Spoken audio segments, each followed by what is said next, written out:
Welcome to the Nuts and Bolts of Real Estate podcast. My name is Joe Bauer, and I'm here with my co-host, Julie Clark. Julie, how you doing today?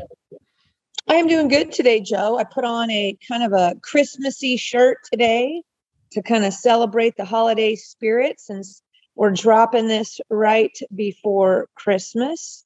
Where are you at today?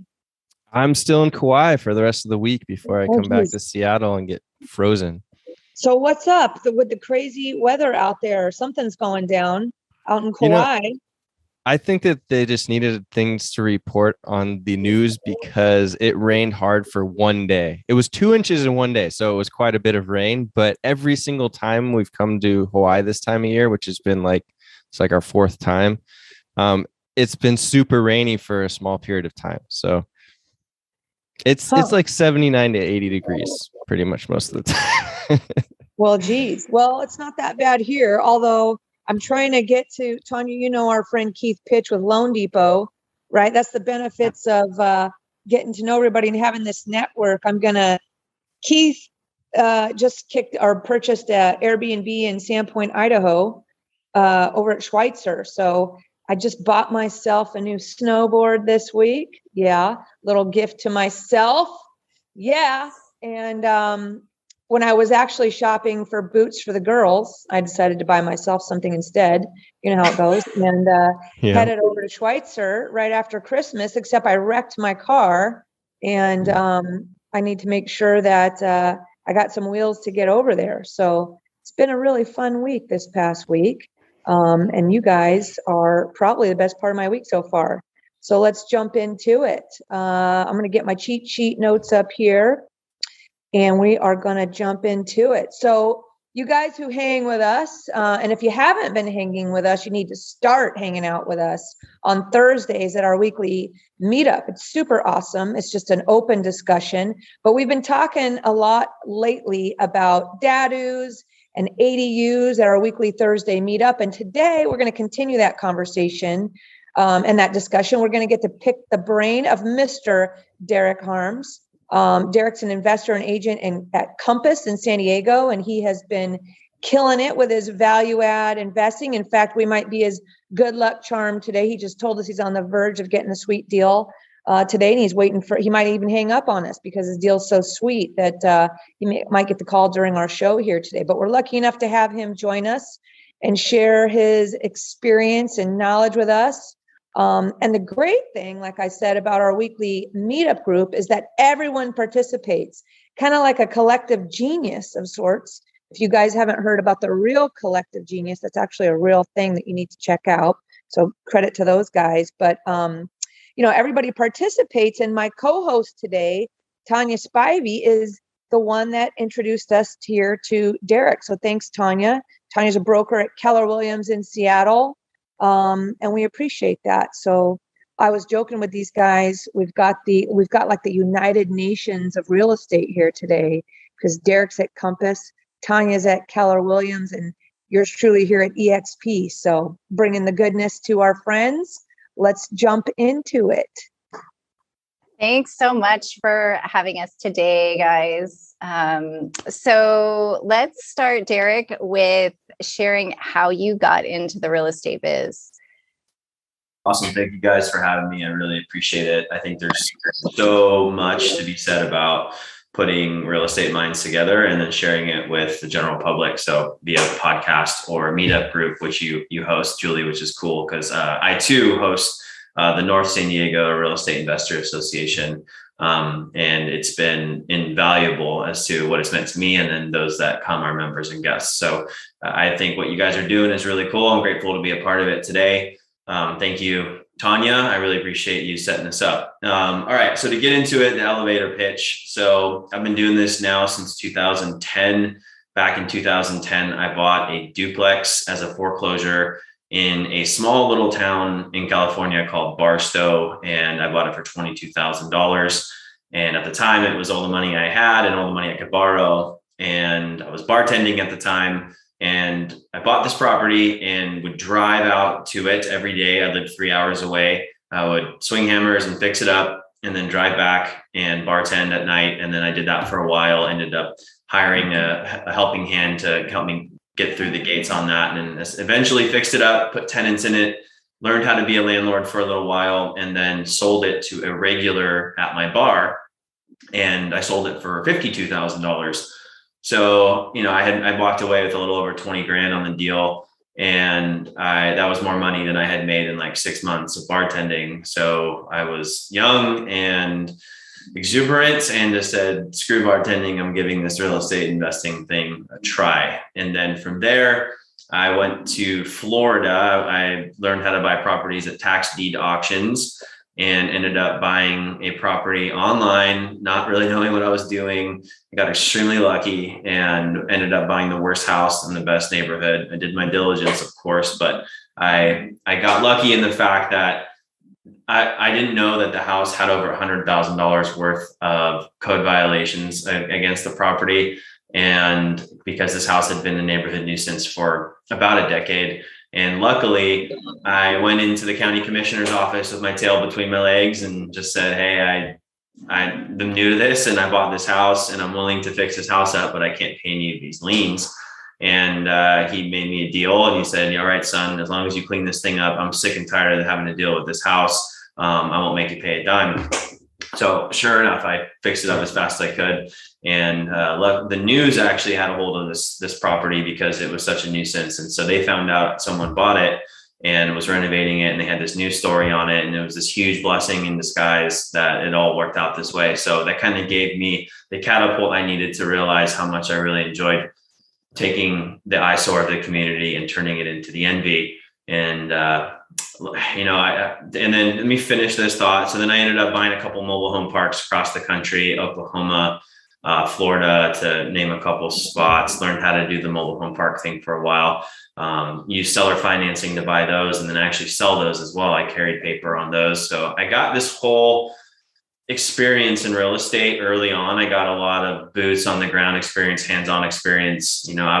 I was working on septic tanks. I was doing what I needed to do to really learn how to do this. So when I came back to San Diego, I had this, at least somewhat of an understanding of the components of properties and how to make them work properly and how to not get taken advantage of. And then in 2012, full throttle back here in San Diego, I was a licensed agent as well as an investor and started hitting the ground running on flipping single family houses in San Diego. And now that's kind of morphed into flipping single family houses, buying and acquiring rental units, ADUs, development, and lending, et cetera. Now I run the real estate investor group here as well. So it's been kind of this whole journey that's got it to where it is now. And then not to mention, I'm also an agent with Compass. So, we still have a pretty solid deal source and, a lot of revenue we generate from that. So that is the elevator pitch and actually kind of a long-winded answer, but I think that that's very comprehensive, kind of helps everyone understand kind of how it got to where it's at today. Awesome. That is a good story. That is, that is interesting. I want to know though, what made you, when you were the bartender back in the beginning, what made you go, maybe I should go buy this place in Barstow? Were you thinking about real estate investing then, or did you even know that was a thing you were going to do? Why did you do that? So at the time, my dad had bought some properties and he was still full-time in the motion picture industry. And if you can see behind me, those Emmys are his. And Nice. he was full-time in the motion picture industry, but always had this understanding and idea that real estate had this extremely high ceiling and was a huge wealth generator. So he definitely wet the whistle, so to speak, early for me. But I'll never forget it. I went to a Tony Alvarez seminar back in 2010, and he was like an REO investor. That was his deal, or he would have relationships with asset managers and agents, et cetera. And he would buy a lot of bank-owned properties. And I was a 3-day course, and he had this manual. I still have it right there. I mean, I look at it from time to time. And after the seminar, I hopped the phones, just like he said, and I started calling agents, and a lot of agents gave me the whole like, hey man, you sound like a script and that you just went to a training and you don't know what you're doing. And I said, you're right, but in my early 20s and I don't care. I want to learn how to do this. And I found one agent that was receptive, and she's like, hey, I got this deal out here, come take a look. And sure enough, I made an offer and got it, and the rest was history. Nice. Awesome stuff. Yeah, good stuff. Well, let's jump into a little bit. We're going to focus today on kind of the niche that you're in there. I think Tonya told me you guys call them granny flats down there. We up here call them DADUs or ADUs. DADU meaning detached accessory dwelling unit. Is that right? Are you guys calling those granny flats down there? There's a lot of terms for them, but if you're going to submit to the city plans, then there are accessory dwelling units, so ADUs. Right, because I guess it wouldn't be politically correct with the city to call them granny flats, but yeah, okay, cool. Who knows what's politically correct these days? Is kind of crazy out there, but yeah, so accessory dwelling units. We have junior ADUs as well, and you can have a combination of multiple different ways to combine them. What's a junior ADU? So a junior ADU is essentially an extra unit you can apply to a property where you are submitting plans for an accessory dwelling unit. The junior ADU, though, is not meant to have a full kitchen. It's meant to have just a kitchenette. It's meant to be attached to the main structure, and it's not meant to be rented out.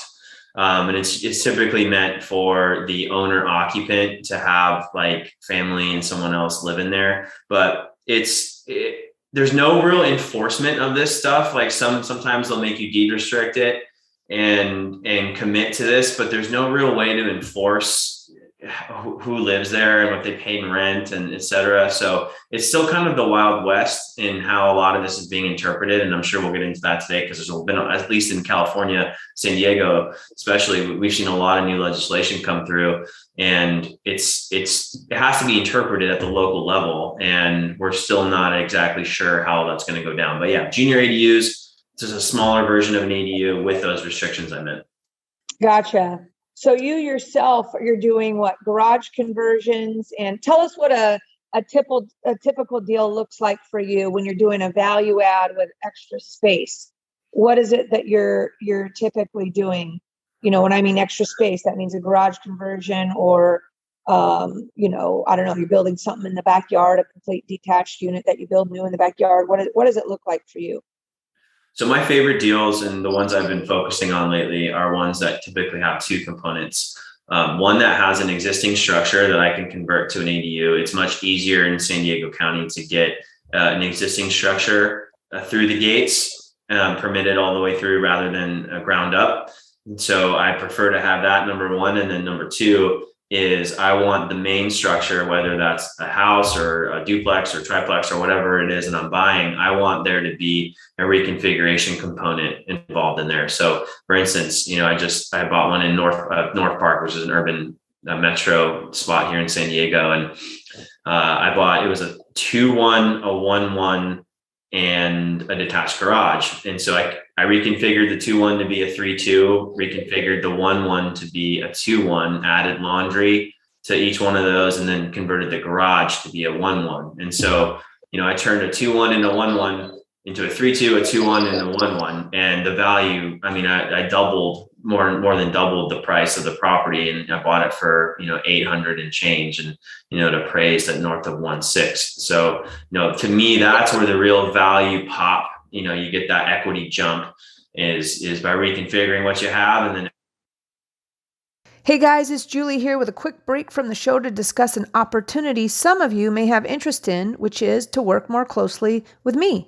On almost a daily basis, I get calls from investors and brokers, both new and experienced, asking me for guidance or advice. I love helping you guys out, and it keeps me on my toes too. So with that said, I wanted to let you know that I have a private broker coaching community called the VIP Education Community. And the best part is that it's 100% free. That's right, it's free to join. So Whether you're a traditional broker or a broker investor, my VIP education community offers personalized one-on-one coaching from not just me, but also from my experienced broker friends with expertise in all disciplines of real estate and real estate investing.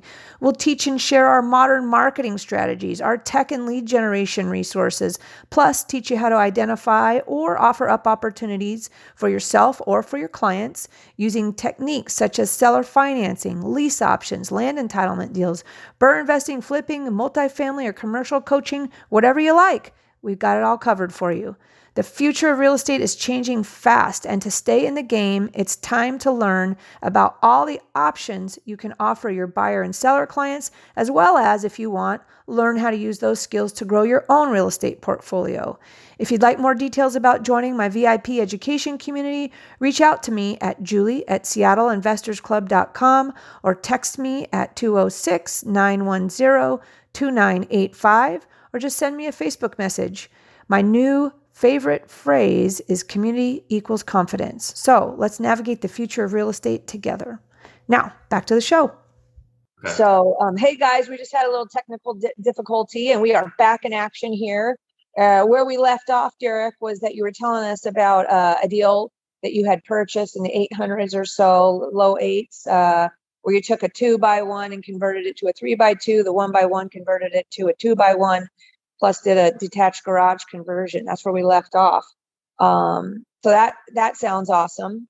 So let's talk more about that. And did you end up keeping that one, or did you resell it, or you still own it? I still own it, and I refinanced it actually probably like 3 or 4 months ago. And right now with rates the way they are, and even the new non-QM stuff is still readily available. It wasn't for a minute after when COVID first hit. But now it's back in action, and I'm getting high LTVs with low rates, and I've been pretty amazed with the non-owner occupied financing we've been able to do.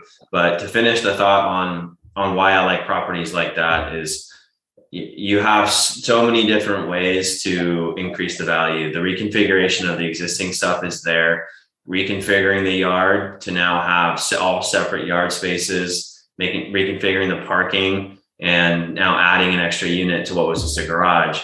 And, you turned a property that didn't have very much into something that has a lot of sources of income, and it can command top of market rents because of the location.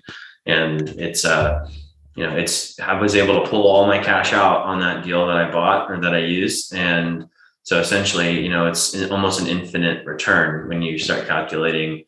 You don't have any money in the deal, and it's spitting off a lot of cash flow. So those are my favorite. They're not easy to find, but then again, that's why we all do what we do and have the relationships we have, is because we know how to shake trees and pick the fruit. Sure. So that was a duplex that you bought with a detached garage. Is that it? Correct. Okay. So, and then what happens with the parking situation? Are you building above the garage, or you're taking the actual garage space, and so you have to come up with plan B or just go to street parking, or what's the story there? It's really a case by case basis and what is already on site. But for this particular property, we actually had, and why I really enjoy with ADU properties having alley access, because you have street access and you have alley access. So you have multiple ways to get vehicles in there. And this one was on the alley. And so we had a driveway coming in off the alley and one off the street. So there was complete ample parking without having any other garage spaces. So it was really easy to just convert the garage to habitable living space and have it plenty of parking. And actually, we increased the parking from what was there because of the way they had it configured. There was a way that we actually extended a driveway. It was a 1-car driveway, but there was a lot of space. So we just poured extra concrete and made a little turnout and actually increased parking. So we were a net zero loss for parking. And in San Diego, as long as you're within a mile of public transportation, then you do not have to add parking to your ADUs. And I'm sure it's probably similar in Seattle. So would that deal have worked for you if it didn't have the alley? Would you have still done the deal if it wasn't on the alley? Because, I think everybody's looking for that alley access stuff when we're talking on that subject matter. Would you have done the deal without the alley access? I think so, because of the location. it's an A location in San Diego, and people will figure it out where to park their cars, and they're around this zone. I mean, this was a block from Balboa Park, and a few blocks from all the main restaurants and bars and stuff that's in this little area. So, I always like to say, if you can get an A location, I'll take a little bit less of a return for that kind of a location if I'm going to plan on hanging on to it for forever. Because even in down markets, that's where people will stay and want to go, is those good locations. Right. Locations. Right. I think a lot of people make the mistakes of trying to go cheap buying in the fringe war zones, and then they just end up paying for it. Right. Sure. Yeah. The numbers can look sexy, from a cash flow perspective, but can you collect rent, and can you actually, right. Can you do it? Is that sustainable? Exactly. There's more to it than just how it pencils on the paper, when you're doing your underwriting in regards to all that stuff. But let me jump back into it. So on those conversions, you had a duplex with a detached garage. Where did you add? How did you get a third bedroom in the 2x1? Was there like a basement? Are these flats, or was there like basement space you finished, or what's the story? So it was an existing single story raised foundation property. And those are my favorite to reconfigure, because, the plumbing and electrical, you can just throw a man underneath the raised foundation and have them relocate everything. But we do this on every house. So every house we flip, every property is, we go in and my designer will get everything immediately onto a CAD program.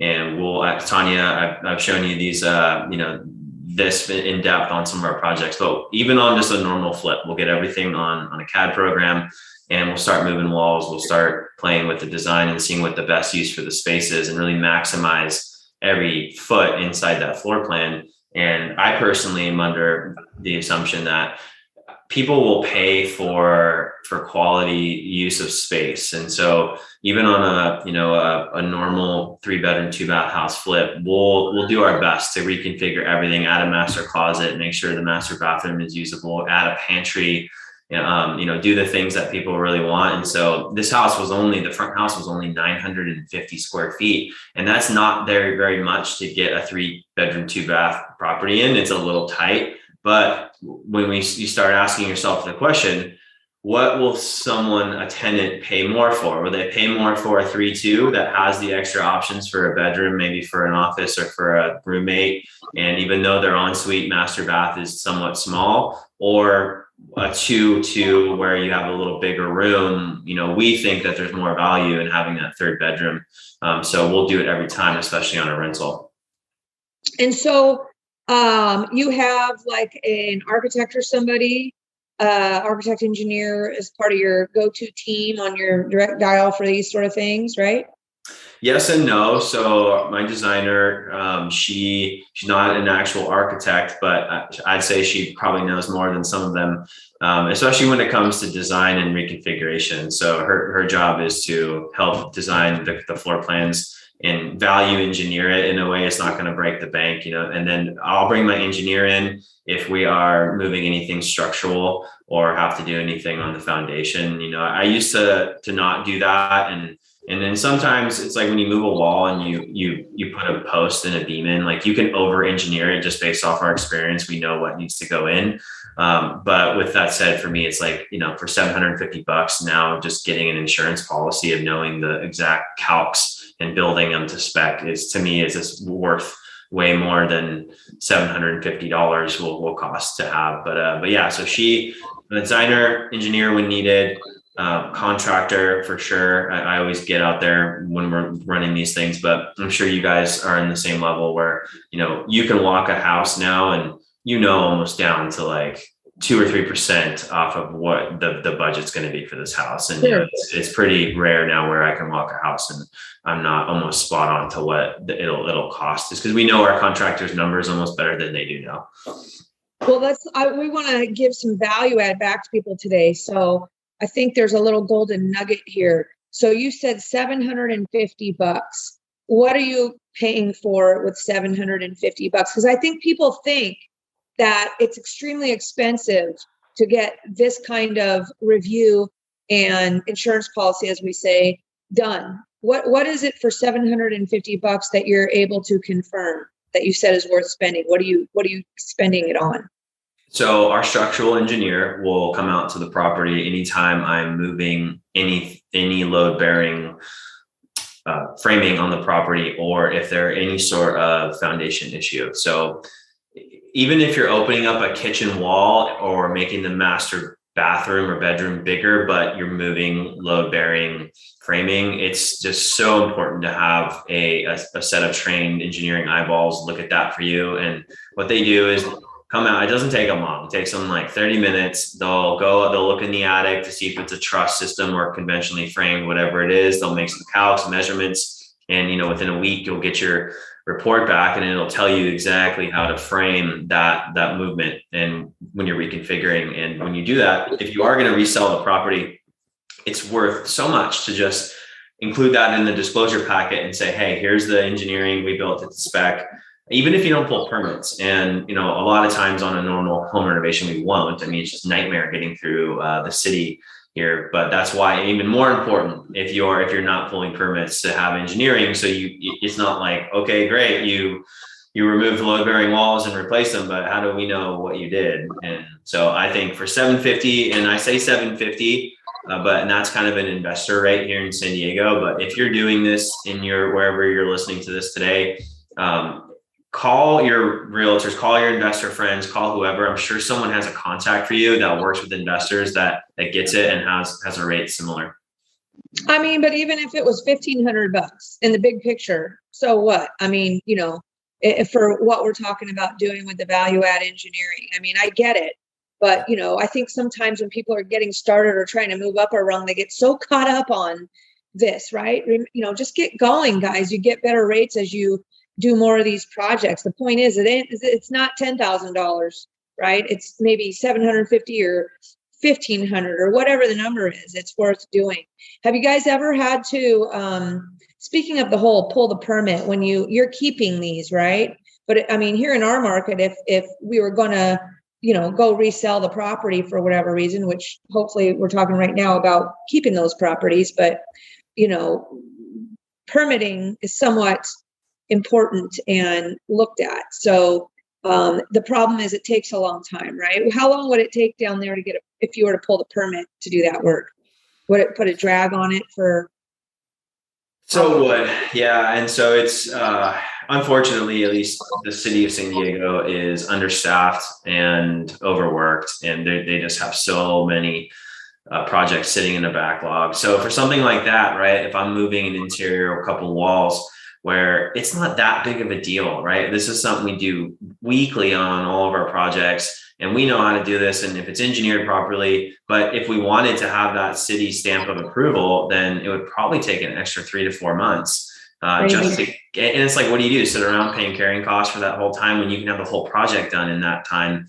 And so that's why we elect usually not to do that. And it gets a little more interesting if you have square footage on the property that's not permitted. But if, let's just say we're working with a 1,500 square foot 3-2 existing, and we keep it a 1,500 square foot property, but we now maybe make it a 4.2.5 or a 4.3.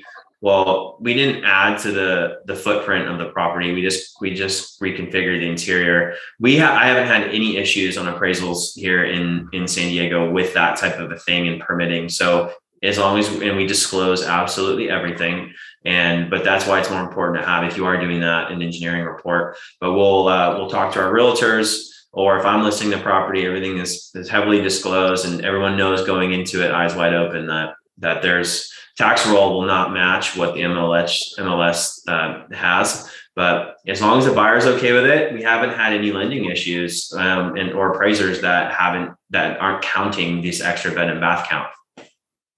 Awesome. Good stuff. Let me see what else we have going on. So that's your go-to is, how about with a detached garage? What's the process to convert that to living space? I mean, do you ever find properties and let's say the duplex or the triplex or the existing structure there is good to go the way you like it, and now you're looking at, okay, I got some value add opportunity on this garage. What would be the first thing you would do on the garage to do you have to check the foundation? Do you need to make sure it has certain footings, or do you know, my understanding is a little bit that when you're doing garage conversions, you got to check something in regards to the footing and foundations or something like that. What's your take on that? Great point. So I think to highlight that is, if you're looking at fixer properties regularly and you walk into garages, you're going to notice a lot of times that garages have undulated slabs or cracked slabs because they're not built to hold the weight of habitable structure on top, and some of them don't have rebar, etc. So absolutely, it's a great point. You definitely need to check your slab a lot of times, especially if you're buying properties built in the 30s, 40s, 50s. A lot of these foundations were built with river rock, and that was just the material that they had back then. So a lot of it's not sustainable for adding a habitable structure on top. So absolutely, grade is so important. And so, this was a garage, not habitable living space. You really got to be cognizant of where water will flow. And ask me how I know, because I made that mistake on an ADU and had a flood after the whole thing was built. And even though we had the site and drainage put into our plan and we submitted to the city, it just wasn't robust enough. And the first major rain we got, sure enough, the whole unit flooded, and I had this whole mess to deal with. And I learned a lot and to apply to my next deals. And I'll get into mistakes in a second because I think they're critical, especially if you learn from them properly. But in looking at these garages as well, a few other things. So firewalls. So if it's next to the property line, then most likely you're going to have a firewall that butts up against to the adjacent property, where window locations are going to be. So you can't typically have a window on the property line looking into your neighbor's view, especially because it would not be it'd be a firewall issue. And then when you're looking at these things, I think really just envisioning how it would live, and where this person would, where's the best place to go to the bathroom, and where would you put a window, and is anybody looking into it, and how would you incorporate a little private yard space? And so I think there's a lot to just look at when you're going into these things, and hey, where's the sewer line going to go? Can you get one that flows down to the main, or do you have to have a sewage ejector? So I think it's, and this didn't all happen at once for me. I didn't have a checklist. I went through this and made mistakes. I have one multi-unit property I still own that I added an ADU to, and I didn't realize that the sewer line was going to be below grade. And so I had this whole learning experience of how to get a sewer line ejected out to the main, and how much that costs, and the risks and maintenance on it and all that. So, but we got it figured out, and I'm better now because of it.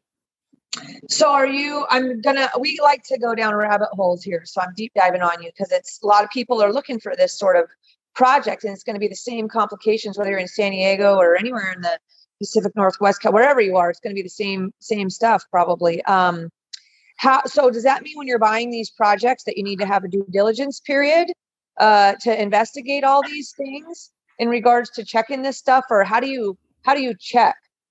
How do you check the foundation? What exactly do? You walk in there and you're looking for something specific, or you have to have somebody dig down and check some stuff, or you can tell online, or what? Great question. And I would say absolutely, if you can get a diligence period, you negotiate that into your purchase agreement every single time if you can. Granted, given the state of the market, at least here locally, every property I bought in the last 3 months has been completely non-contingent. And our inspection period is me and my team walking the property, or even sometimes just our acquisitions director, and just walking the property. And we know now what to look for. And granted, when you do that, you're going to take a little bit of risk, but we're baking that into our offers, and really leveraging the experience we've had on other projects to know what kind of potential booby traps that we're getting into. One of my mentors always told me, and this resonates with me to this day, we literally rehearse it around here regularly. I'd rather regret the deal that I did not do than the one that I did. So if something seems a little too hairy, we'll just walk away and find the next one. I mean, the deal of a lifetime comes once a month. So, it's one of those things. But when I'm on site, it's easy enough to look at at slope and drainage. And you really just think, if you were a bucket of water, where would you flow and how are you going to circumvent that and make sure the property doesn't get wet. When you're looking at a slab, if you walk around the entire exterior, if we can, the perimeter, if there's a perimeter stem wall, take good notes on it. You can see if there's cracks in it. You can see if it looks like river rock. And inside, if you see any sort of waviness or undulation or cracking, well, you can assume you're going to have a budget for concrete work and repair work there.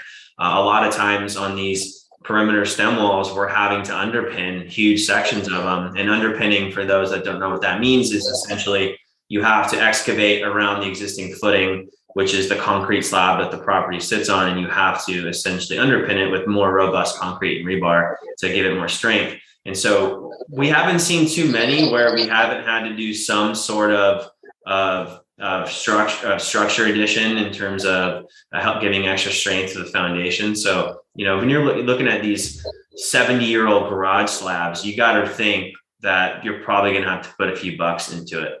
So what's a few bucks? How much does it cost to do that on an average garage size?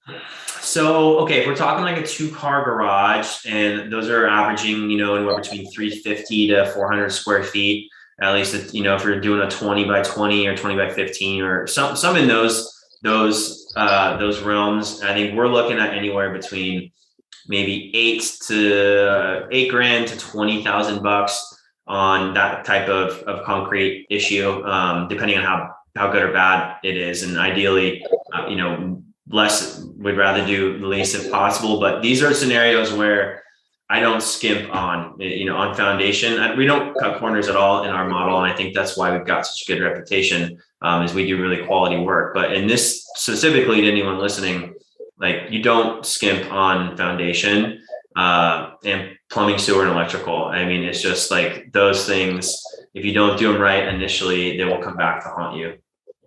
So what are you, let me ask you, are you only looking for garages? This is rabbit hole stuff. Are you only looking for 2-car garages so you have more space? Obviously, because that would be too small, right? Or like one large 1-car garage. I don't know. Is there any rules for you on your investments in that regard, on when you're doing your due diligence of, okay, this, opportunity can stay on my desk, this one goes because the garage is not large enough? What's the minimum garage size you need, I guess, is a better way to say it. So we've actually done really cool ADU conversions in 1-car garages. They're a studio, so it's a studio, but you can make them cute and really functional. Like, in a 1-car garage, we can get a studio bedroom, a kitchenette, a bathroom, and stackable laundry. And it's tight, but as long as, like, the space around it too, if you can incorporate a dual French door, which we like to do, into an outdoor space with a covered patio kind of thing, you kind of can have an indoor outdoor feeling and somewhat add to the livable space, even though it isn't under roof structure, but it still kind of is. But it's just outdoor in San Diego. You can live outdoors, 11 months of the year. So no, a 1-car garage we'll definitely look at. And just because it's a 1-car garage doesn't mean you can't add to the footprint of that, right? You can blow out a wall, change the roof structure, and now make it 400 square feet when it originally was only 200. So there's options, and just depending on the lot around it and what else you can do there. But no, we anything with a detached garage, I love to look at. And you would think the cat is out of the bag in why these are valuable properties, but a lot of agents, I gotta say, a lot of agents are really good at being a real estate agent and just don't see through the lens of an investor, or just we'll look at something and see massive opportunity and they just won't see it. And it's not because they're not a good agent or they're not well trained. They're just they just don't have that investor, sixth sense that people have been doing that for a while have. Exactly. So I'm going to keep, is there a certain configuration also? I mean, is there any 20 by 15, you need it shaped a certain way? I'm trying to do a rabbit deep dive a little bit. And also, does this mean that you're able to buy properties off the MLS, or all of deals you're doing off market to make them work? If you can see these things on the MLS, are you able to pay, for example, your deal that was the duplex with the garage? can you pay close to full market for that and make it work because you're of the value add that you're doing, or are you having to still get a steep discount? So I mean, we know you want a discount. of course, yeah, right. That's always the idea. So, but with this model, what I like to do is I like to pay a price for the property that makes sense as is. And because if you buy something speculating that you're going to be able to get this third unit, this ADU, Right. and you run into an issue, and it happens. I mean, you never know until the city stamps your final set at the end of this. And granted, we know the laws, we know the setback requirements, we know parking requirements. And so we're able to get pretty close and pretty sure that we will be able to get this through the gates. But if the deal doesn't make sense as is, and we only have this potential bump if we get this through the gates, we usually won't do that deal. So yes, we can buy off the MLS. And I'll take more risk on a deal that is better, more located, or has in an area with the best school districts or something like that, where I know that inherently this asset will trade and I won't lose money. Maybe I won't make any money or as much as I want to, but I'm not going to lose money. So I'll take more risk on those, like hoping for this huge equity bump by getting a permit through the gates like that on ones that I think are safer. Yeah. Gotcha. How about, that's a good point you brought up on the setbacks. What do the setback rules look like for you in regards to that? Do you ever have to, say I can't do that deal because the setbacks are wrong? So again, it's so ADUs, at least in San Diego, is still being interpreted, and there are requirements, there are setback rules and regulations, but there are scenarios where setbacks are not needed, in terms of you can build an ADU within an existing setback if it's already an existing structure. So really, when you're doing your diligence, that's why I like these existing structures so much. They're already there, so you will not be infringing on any setbacks because it's already there, just converting something that's there. But we have this really cool program called Scout Red, and I don't think it's anywhere else in the country yet, but San Diego County. So if any of you guys want to just see what this is, it's free. Sign up at Scout Red, but it's a really cool like zoning and setback tool that you just plug in an address or an APN, and it'll spit out the local setbacks and how the property is zoned. Is it RS1-7? Is it RM3-5? And once you start to speak this language and you know what something is zoned, you know immediately how much density this property has. You know what your options are. Exactly. And then you can, and so like there's always sometimes extenuating circumstances, and I'll explain one really quick. So I own a property in a town called Point Loma here in San Diego, and I have a detached garage on it in the front, and the garage door is literally right in front of the sidewalk, and my neighbor has another front garage door, and we share a common wall to a detached garage, and our homes are behind it. And somehow the city of San Diego is really strict on front setbacks, not on side setbacks or rear, but front is usually a no-no. And they don't like front of properties to have extra accessory dwelling units. But my neighbor got his ADU through the gates, and you can see online in San Diego, you can actually go online and see these approvals, and he got it through the gates and on a front setback. And I don't know how he did it. So we're working right now with talking to him and his architect, so where we're going to submit plans for ours now, but I was kind of letting him get that through and doing all the hard work. And from what I'm told, he was involved in a lawsuit with the city, and he won. And he won and got this approval. So if he can do it, well, I should be able to do it, because it's going to be a mirror image. So I guess my point there is, yes, know your setbacks, know the requirements, know your local ADU ordinances and how they pertain to setbacks. But keep in mind, sometimes there are scenarios like that where there's a reason why you can do something else. So always explore it. Don't just immediately assume the deal's dead. So are you mainly building on the ground level, or you're not building above or 2-story or above the garage? Is your main go-to building at ground level with these garages?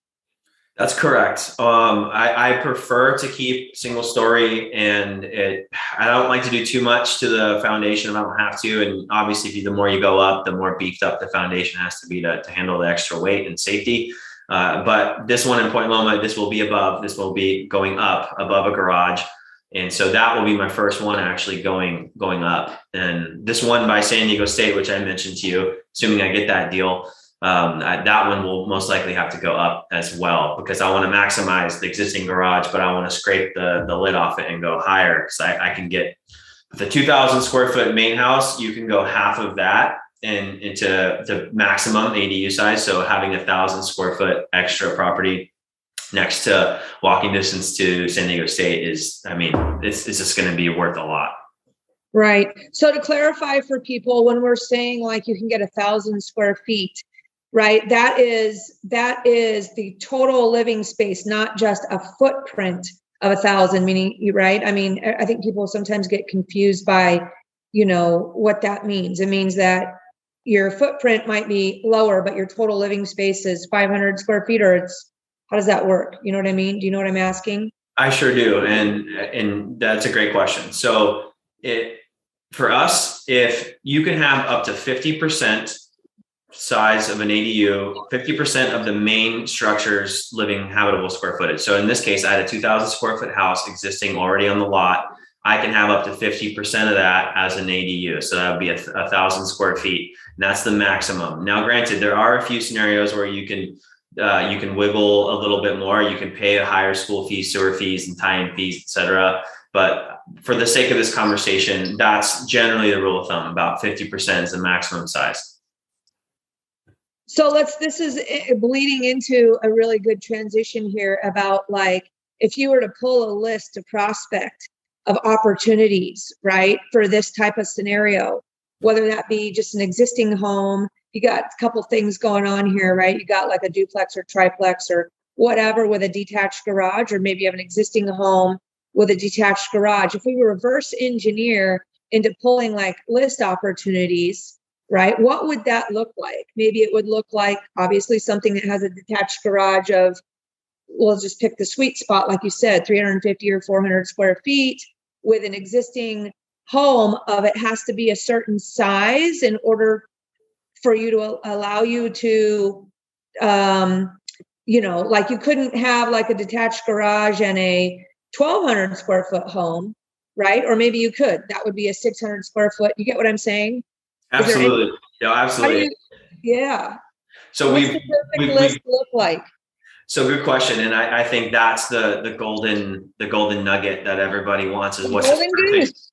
Yeah, the golden goose. Like, what is the perfect list? So I don't think I know what the perfect list is, but we've actually done this where we'll go in, we use Property Radar, which is our source for data. We'll go in and we'll play around with this, and we do the same exact thing. I want single family property, and I'll do it in a geographic region that is overlaid with that zoning. So Property Radar doesn't have this option, but you can go in and manually, like, geographically draw a circle around neighborhoods that have certain zoning. And you can say, all right, I want all single family houses with detached garages that are zoned RM 1-7 and haven't been sold in the last 20 years. And they have 25% equity, and the owner is 70 years or older. So, and so, how do you know if the owner is 70 years or older?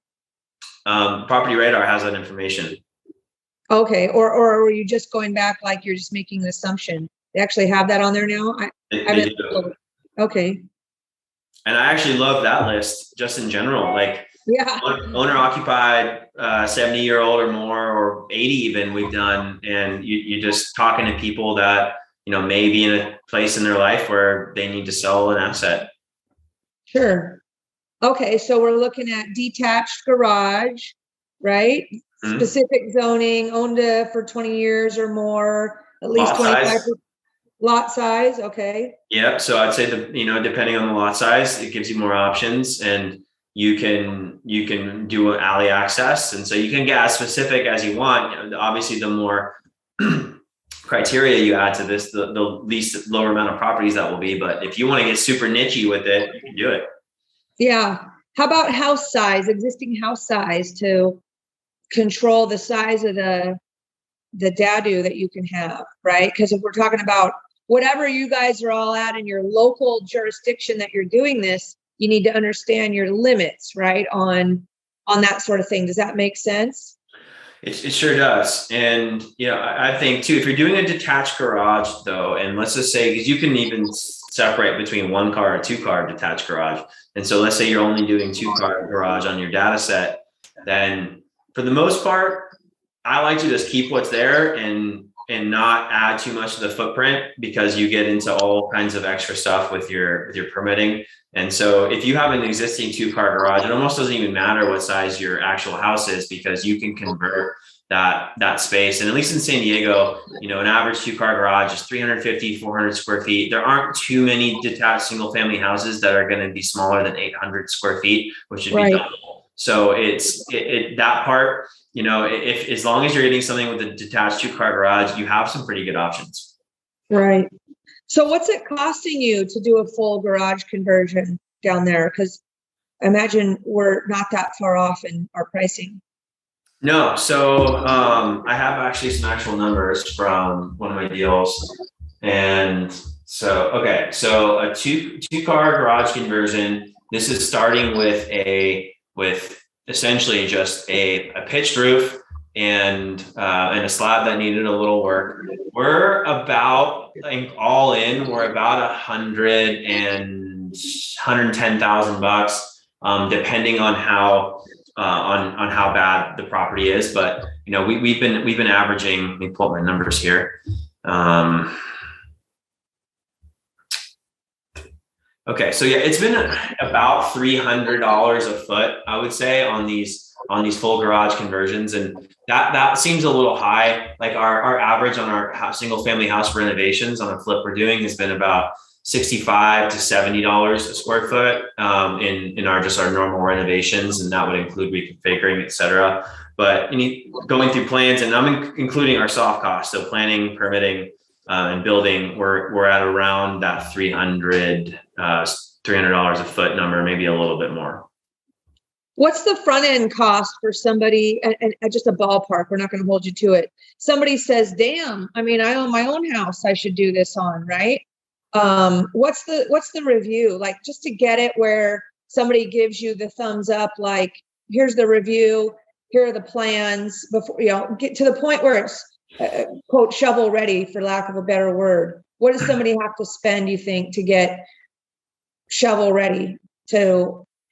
For sure. So absolutely. So I would say a couple of things. So if you have a property already, you already own it, and you're considering adding an ADU, I would first suggest a feasibility study. So there are a lot of groups out there that know these inner workings of your local laws, and for a couple $1,000, you can pay them and they'll do a full review of your lot. They'll come out, they'll measure, and they'll look at all the zoning laws, setbacks, et cetera. And they'll give you this report for you to read and say, hey, based off of all the research we've done, we think you can do X, Y, and Z here. You can convert your garage, you can make it X big, whatever. And now you have this understanding of what it is you're doing. And then from there, you can have an architect now go and start to draw up plans. And the way that's going to work is you retain an architect. They're usually going to need a retainer up front. And to get an ADU from start to finish, it's going to cost you probably anywhere from $8,000 to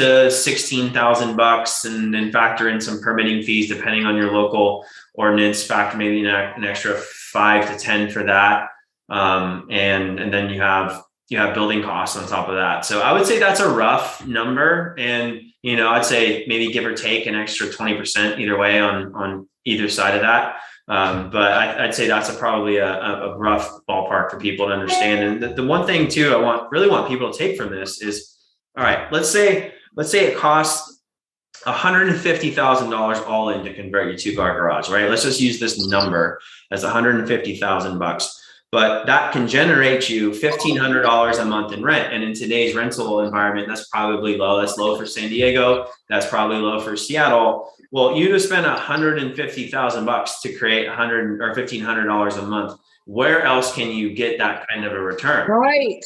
You just can't. So like the math makes so much sense. And, it really is this awesome tool that has been out for a little while and will continue, I think, to only get more robust because like in San Diego, Tonya knows this. So we're somewhat geographically unique because we have the ocean to the west, we have Mexico to the south, we have a mountain range to our east, and we have Camp Pendleton, the big marine base, to the north. So we have this geographic insulated pocket that can't expand anywhere else. So you can't build out. So we have to build in and up. And so the density stuff in San Diego is so important to know and how it changes regularly, because this is how you maximize the value in a place like that. And to get returns like that in inner city is very hard to do. I think it's so important that part of the reason that the podcast, let's be honest, guys, the podcasts that we do are either because I need training material for my own team, or I just want to know myself and I'm just sharing it with all my friends, right? So I think this is such a big opportunity for investors, for regular old homeowners, and for brokers who learn how to identify and understand the underwriting of these things. That's why we're doing this today. It is such a solution for this affordable housing situation, right?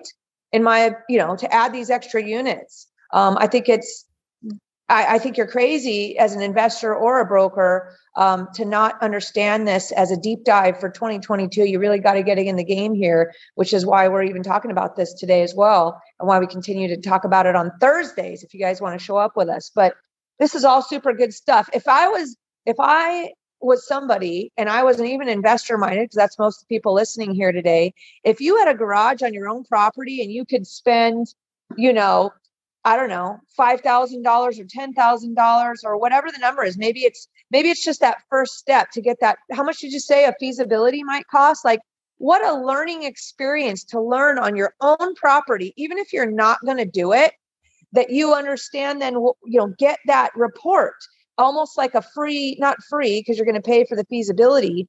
Have the feasibility done on your own property as like an educational thing. You guys pay for education all over the place. Why not pay for it on your own property to get a feasibility, just to understand how it all works, to give you that heads up on what to look for, I would say, on other property. What a great way for a cheaper education. You guys get what I'm saying? If you have an existing property like that, whether you're an investor, and one of the topics we've been talking about is everybody take stock of what they own right now and go look and see where you can add the value, or do exactly what Derek, what we're talking about here. Where can you reconfigure certain units that you have? Where can you add value to what you already have? I think that investors are always, let me get that next deal. Let me get that next deal. And they need to take stock of what they already own, right? Because there might be some opportunities there. But let me say, so how much value, how does the appraisal work? And last question, then we're going to bolt here. So you've done a conversion of a garage, right? Let's just say, and it was $110,000, $150,000 to do that. Are you getting that pump in value back, or what? Absolutely. And this is a great question. And I think especially early on in the ADU renaissance, that there was no data for appraisers to use to actually comp this and get the number. And even now it's very limited as to what there is out there. So let me tell you, we've been batting 1,000 on all of our underwriting and getting values. And actually, and every one of them, we went well north of what we needed and what we budgeted for. And I would say that it really comes down to a few things. I think it's arming the appraiser with as much information as possible. And so anyone listening, I don't care if you're an agent, investor, whatever, meet the friggin' appraiser on site. You want to develop a relationship with this person. You want them to see you and shake your hand and eye to eye. I can't tell you how many appraisers I've met on site where it's like, oh, hey, you went to X college, so did I. Or, hey, you're a baseball fan, and you just connect on a different level. And I'm not saying that that's the reason for getting values where we want, but it helps. And if you can show anecdotal evidence as to why the numbers are supposed to be where they're supposed to be, it really helps. So let me give you an example. In our appraisal packet, what we'll do is we'll bring a copy of our existing footprint of the property and then the renovated one. So assuming like on this duplex example, right, we reconfigured both the front house and the existing back house. We showed them an existing and then a renovation floor plan, and they went inside and they got to see it, but they got to see the changes that were made. We showed them, we make a full list of every single upgrade. So keep really good notes on what you're putting in the property. And I mean like buzzwords, like, right. So if you're putting in a travertine tile, like I like to use like, all right, like imported Calcutta blank countertops or whatever. And I literally list all this out and I make it look really robust for the appraiser. You know, we'll show them how much money that we put in the project. Sometimes if we think it's warranted, sometimes we don't, it just depends like on that scenario, but we'll bring them comps. And what I've been doing is what you should not do is only bring the comps that you want the appraiser to see. I bring those, but I found I get way more credibility with these men and women if I bring the ones that are the elephant in the room, the ones that maybe aren't showing the value that we want, because they're going to see that too. And if you only show them the ones that are only supporting the value you're looking for, it kind of feels a little sleight of hand and not very above board. So I like to get it out in the open and say, hey, look, here's a comp A.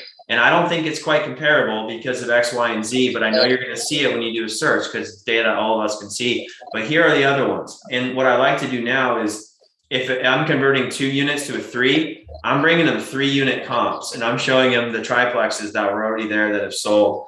And the beauty about getting a permitted ADU, at least for the most part in San Diego, you're getting its own address. And so with its own address, we'll get it verified with the United States Postal Service, and we'll do that before we have this appraisal. So we have a bona fide address with the USPS. And so now it's hard to not actually look at this as an actual 2-unit property versus a 1 or a 3-unit versus a 2, because you have all of these components there. And so major nugget there, you guys. I've never heard anybody say that. If you can make sure you get your garage conversion its own address, right? That's absolutely huge. That is just for what you just described. So you can back into using comps with a triplex, like, or something like that. That's might be the biggest nugget today of the whole podcast, all the way at the end. Nice job. Yeah, awesome. And then just keep in mind too, it's when you're running comps, and let's say you're underwriting on something like this, do not hesitate to pick up the phone. There are a lot of times if you talk to agents that have pending listings or whatever, they'll tell you, some of them, most of them won't, but for the most part, a lot of them are cool. They're like, hey, we're actually under contract 200K higher than list and this and that. So you're going to know you have this comp in like a week or 2 weeks when maybe someone else was too lazy, didn't pick up the phone. And now you know you're going to have this extra data to support your value. And so, it's all about just talking, developing the relationships and understanding the value. And as long as you do all these things, I don't see an issue with getting the value on the backside. Good stuff, brother. Right on. That was a good one today. Good one. You should come join us sometime on a Thursday. That'd be fun. Every Thursday from 11:30 to 12:30, we have a meetup. It's just a Zoom link. We have people coming from California already. We have our friend Dante that comes, that does the boarding room style, buys big houses and all that stuff as his business model. But we have people coming from all over. Be free to show up sometime. We'll have to bug Tonya. Love to. Yeah. Send me the info.